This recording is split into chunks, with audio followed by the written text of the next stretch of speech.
오늘 우리에게 주시는 하나님의 말씀은 사무엘하 1장의 말씀입니다. 사무엘하 1장 17절에서 26절의 말씀입니다. 사무엘하 1장 17절에서 26절까지의 말씀을 교독하시고 마지막 절은 함께 합독하겠습니다. 다윗이 이 슬픈 노래로 사울과 그의 아들 요나단을 조상하고 명령하여 그것을 유다 족속에게 가르치라 하였으니 곧 활노래라. 야살의 책에 기록되었으되 이스라엘아, 내 영광이 산 위에서 죽임을 당하였도다. 오라, 두 용사가 엎드러졌도다. 이를 가데에도 알리지 말며 아스글론 거리에도 전파하지 말지어다. 블레셋 사람들의 딸들이 즐거할까? 할례 받지 못한 자의 딸들이 개간을 부를까 염려로다. 길보아 산들아, 너희 위에 이슬과 비가 내리지 아니하며 재물 낼 밭도 없을지어다. 거기서 두 용사의 방패가 버림바 됨이니라. 곧 사울의 방패가 기름 부음을 받지 아니함 같이 됨이로다. 죽은 자의 피에서 용사의 기름에서 요나단의 활이 뒤로 물러가지 아니하였으며 사울의 칼이 헛되이 되돌아오지 아니하였도다. 사울과 요나단이 생전에 사랑스럽고 아름다운 자이들이 죽을 때에도 서로 떠나지 아니하였도다. 그들은 독수리보다 빠르고 사자보다 강하였도다. 이스라엘 딸들아, 사울을 슬퍼하여 울지어다. 그가 붉은 옷으로 너희에게 화려하게 입혔고 금놀이개를 너희 옷에 채웠도다. 오라, 두 용사가 전쟁 중에 엎드러졌도다. 요나단이 내 산 위에서 죽임을 당하였도다. 내 형 요나단이여, 내가 그대를 애통함은 그대는 내게 심히 아름다움이라. 그대가 나를 사랑함이 기이하여 여인의 사랑보다 더하였도다. 아멘. 할렐루야. 오늘 우리 예배 가운데 함께 하신 주님을 찬양합니다. 그리고 새벽을 깨워 기도의 향연으로 나오신 모든 성도님들께 하나님의 은혜와 평강이 함께 하시기를 기원드립니다. 오늘 본문은 다윗이 사울과 요나단의 죽음을 슬퍼하면서 부르는 조가입니다. 다르게 말하면 오늘 본문에는 활의 노래라고 말을 합니다. 오늘 본문의 배경은 이 사울 왕이 다윗을 얼마나 계속 미워하고 죽이려고 했습니까? 10년이 넘도록 죽이려고 합니다. 집에 군사를 보내어 죽이려고 합니다. 그래서 집에 들어가서 잘 수가 없습니다. 계속 죽이려고 합니다. 밥을 같이 먹는 순간에도 창을 던져서 죽이려고 합니다. 그래도 기적적으로 피해서 살아났습니다. 이렇게 끊임없이 밤낮 군대를 풀어서 다윗을 죽이려고 합니다.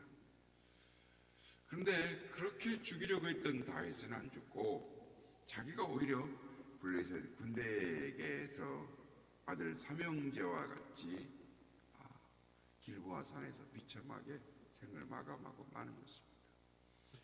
이 소식을 전해 듣고 오늘 활 노래가 나옵니다. 사울의 죽음을 너무 아파하며 이스라엘의 용사가 돌아가셨도다. 이 슬픈 소식을 적에게 알리지 말라. 남의 나라에 이 소식이 알려지지 않게 하라. 내 친구 요나단, 나를 사랑하던 그 요나단이 죽었도다 라고 하면서 슬퍼하며 이 두 사람에 대한 죽음에 애통해하는 노래, 즉 애도하는 노래가 오늘 본문의 이 내용이기도 하고 오늘 본문은 사실은 노래이기도 합니다. 그래서 이 노래를 활의 노래라고 하는데, 이 활노래라고 하는 것은 옛날에는 악기가 없지 않습니까? 우리나라도 이 활노래, 활이 있죠. 활로 켜는 노래가 있는데 아쟁 같은 거죠. 근데 그때 시대 때 어떻게 이제 악기를 켰는지는 모르겠으나 이 활로 이렇게 악기를 삼아서 노래를 불러서 활노래다라고 이렇게 합니다. 그러니까 활로 연주를 하면서 부르던 노래라고 알 수 있겠습니다. 그런데 여러분, 옛날이나 오늘이나 이게 얼마나 어려운 일입니까? 다윗이 그렇게 고통을 당했죠. 누구 때문이겠습니까? 그런데 이렇게 다윗이 사랑의 노래를 부르고 있습니다. 사랑의 노래가 이렇게 나올 수가 있겠는가? 2절에 또 2장에 보면 야베스 사람들이 사울 왕의 죽음을 가져다가 이렇게 장사를 지내는 걸 보고 다윗이 야베스 사람들에게 너희들은 복되도다라고 하면서 복을 빌어줍니다. 사람이 죽고 나면 다 배반하고 떠나는데 너희들은 너무 착하다. 그래서 길라스 야베스 사람들에게 복을 비는 것입니다. 이렇게 해서 사무엘하 다윗의 나라가 시작됩니다. 자기가 원수를 맺으면 아랫사람들도 원수를 맺습니다. 자기가 위에서 풀면 아랫사람들도 다 풀어지는 것입니다.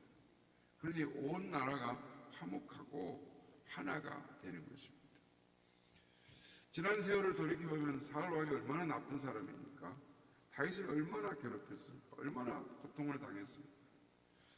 그 사람을 들춰내고 하려면은 별의별 모든 것을 다 들춰낼 수 있을 텐데 모두 다 슬퍼하고 덮어주고 그 자녀들을 그 집안 사람들을 위로해 주니 이 나라가 하나로 마음이 묶어지는 것입니다.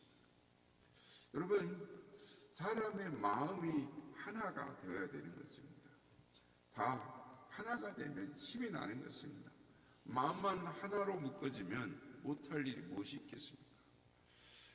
그래서 이 모기가 모여서 소리를 막 한꺼번에 모여 소리를 지르면 천둥 소리가 난다라는 말이 있습니다. 사람이 모아가지고 모여서 하나가 되면 못할 일이 어디가 있겠습니까? 그래서 이 다윗 왕국이 복을 받습니다. 번성하고 잘 되는 것입니다. 하나님이 위에서 복을 주십니다. 하늘 문을 여시고 복을 부어주시는 것입니다. 그래서 이 다윗의 시대, 이 시대가 최고의 전성기가 되는 것입니다. 다윗 한 사람이 부른 노래, 활의 노래, 사랑의 노래가 나라 전체를 하나 되게 했던 것입니다. 여러분의 가정에 천하에 많은 좋은 노래가 다 있습니다. 대중가요도 있고 또 가곡도 있고 여러분이 즐겨 부르는 노래가 있을 겁니다. 그러나 더 좋은 노래, 활의 노래, 사랑의 노래를 부르시길 바랍니다.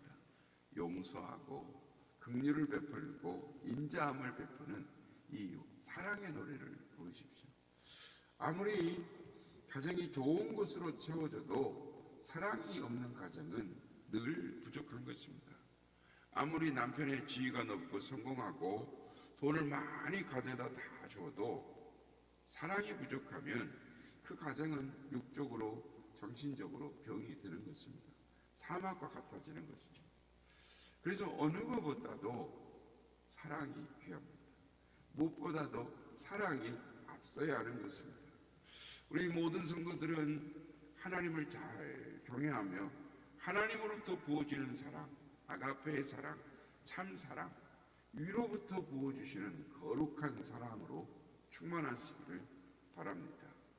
이것이 내가 사는 길이요, 우리가 사는 길이요, 모두가 다 잘 되는 길인 것입니다. 그래서 약이 하나 있는데 그 약이 사랑인 것입니다. 사랑의 약이 우리 가정에 또 우리 마음을 우리 모두를 치료할 수 있는 약인 것입니다. 그러면 사랑의 노래를 부르면 여러분의 가정에 축복이 찾아오는 것입니다. 사랑을 재해놓고 시시비를 가리고 진실이다, 정이다 이렇게 말을 해서는 안 되는 것입니다. 사랑은 그 모든 것 위에 있는 것입니다. 모든 것을 다 덮는 것입니다. 그래서 하나님이 주신 이 참 사랑, 이 사랑으로 다윗은 개인적으로 또 가정적으로 또 이 나라를 이끌고 가는데, 그래서 형통하고 가정의 복을 받고 또 정말로 만사가 형통한 은혜를 받는 것입니다. 야고보서 4장 1절부터 3절에 이런 말씀이 있습니다. 너희 중에 다툼이 어디로 쫓아나느뇨? 너희 지체 중에서 싸우는 정욕으로 쫓아난 것이 아니냐? 너희가 욕심을 내어도 얻지 못하고 살인하며 시기하여도 능히 취하지 못하나니 너희가 다투고 싸우는도다. 너희가 얻지 못하면 구하지 아니하며 구하여도 받지 못하면 정욕으로 쓰려고 잘못 구함이니라. 교인들 간에 이 불화하는 교회가 있습니다. 교인 간에 하나님의 뜻이다, 믿음이다, 신앙이다 이러면서 불화하는 것입니다. 그러나 그 모든 말보다 어떤 말을 앞세우기보다 사랑하기를 힘써야 하는 것입니다. 사랑하는 것 모든 그것이 다 덮고 하나님의 뜻이 되는 것입니다. 사랑을 제에 넣고 다른 말을 해서는 안 됩니다. 사랑이 넘치는 교회가 화목하고 하나가 되는 것입니다. 그렇습니다. 이 활의 노래, 신약에도 활의 노래가 있습니다. 고린도전서 13장인데 사랑이 무엇인지를 한번 보겠습니다. 고린도전서 13장 1절부터 3절까지는 사랑의 중요성, 사랑에 대해서 말을 하죠. 천사의 말을 할지라도 울리는 꽹과리가 된다고. 그리고 4절부터 사랑이 무엇인지 말을 합니다. 사랑이 무엇입니까? 주 예수님을 믿는 사람들의 사랑하는 사랑이 무엇입니까? 이것이 아가페의 사랑, 하나님의 사랑인 것입니다. 고린도전서 13장에 14가지의 사랑이 나옵니다. 첫째는 오래 참는 것입니다. 참는 것은 헬라어 언어는 내게 해를 끼친 사람에게 참는 것을 말합니다. 그것을 참는 것입니다. 두 번째는 온유입니다. 부드러움입니다. 이게 사랑입니다. 세 번째는 투기하지 않습니다. 투기라는 말은 남의 성공을 싫어하는 것, 남이 내 위에 있는 것을 싫어하는 것을 말합니다. 이것이 투기입니다. 네 번째는 자랑치 않습니다. 막 자꾸 자기 자랑하는 것, 이건 사랑이 아닙니다. 다섯 번째, 교만하지 않습니다. 여섯 번째, 무례행하지 않습니다. 예의가 없는 것, 윤리를 벗어난 것, 이것은 사랑이 아닙니다. 자기의 유익을 구하지 않습니다. 자기의 유익을 앞세우면서 그게 무슨 정의고 진실이고 사랑이겠습니까? 모두 다 욕심인 것이죠. 그 다음에 여덟 번째, 성내지 아니하며 악한 것을 생각하지 아니하며 불의를 기뻐하지 않습니다. 진리를 오히려 더 기뻐합니다. 11번째, 모든 것을 참습니다. 참는다라는 말은 두 번 나오는데 여기서 참는다는 말은 헬라어로 스테게이라고 하는데 남의 허물을 덮어준다라는 말입니다. 남의 허물을 보자기로 가져가 덮어주는 것이죠. 그러니까 저 사람의, 저 집의 부끄러움을 보자기로 내가 덮어주는 것입니다. 그러면 하나님이 내 허물도 덮어주고 내 자녀의 허물도 덮어주시는 것입니다. 이 사실을 믿어야 하는 것입니다. 12번째, 모든 것을 믿으며 라고 말합니다. 사랑은 믿음이 있는 것입니다. 그러니까 남을 믿으니까 참 평안한 것입니다. 그러나 믿음이 없으면 불안한 것이죠. 사랑은 그래서 자녀들, 또 내 남편, 또 이웃, 교회, 나라를 다 믿는 마음인 것입니다. 모든 걸 믿으니까 사랑이 있으면 하나가 되는 것입니다. 13번째, 모든 것을 바라며 라고 말씀합니다. 그래서 소망이 있고 희망이 있습니다. 그리고 마지막 14번째, 모든 것을 견디느니라. 견딘다는 말은 끝까지 남는다. 오늘은 휴포메네이라고 하는데 끝까지 남는 삶, 끝까지 가는 삶. 사람을 사귀어도 끝까지 가고 참는 것도 끝까지 가는 것. 즉 모든 것을 견디느니라라는 것입니다. 오늘 우리는 이 다윗의 노래, 활의 노래를 살펴보았습니다. 활의 노래, 사랑의 노래인 것입니다. 사랑이 얼마나 소중합니까? 이 시대의 문제가 사랑이 식어진 것입니다. 이 시대의 문제가 여러 곳에 있는 것들을 다 지적하고 모두 지적을 하는데 성경은 그렇게 말씀하지 않습니다. 이 우리나라의 사랑이 식어졌습니다. 가정의, 교회의, 사회의 사랑이 식어졌습니다. 바라기는 우리는 사랑을 전하는 사람이 되어야겠습니다. 예수님의 십자가의 사랑을 우리 마음속에 성령으로 가득 채워주신 그 성령의 사랑, 주님이 우리 안에 주어주신 그 사랑을 세상에 널리 전함으로 세상을 화목하게 하고 주님으로 사랑으로 하나되게 하는, 화목하게 하는 우리 모두가 다 되시기를 예수님의 이름으로 축복합니다.